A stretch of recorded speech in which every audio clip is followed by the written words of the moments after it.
Ces mots d'argot ont une origine que tu ignores. Ou pas.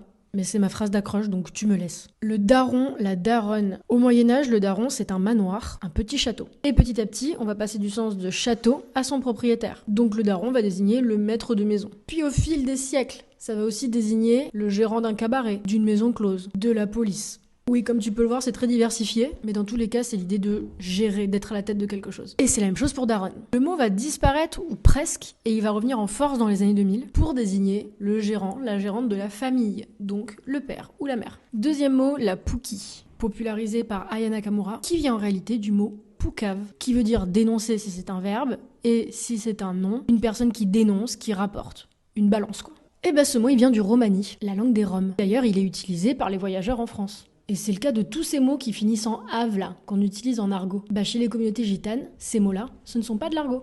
Marave, chourave, bicrave, bouillave. Et en fait, même sans parler des verbes en ave, il y a tellement de mots que le français a emprunté aux voyageurs que je pourrais vous faire une vidéo entière sur le sujet. Dites-moi si ça vous dit.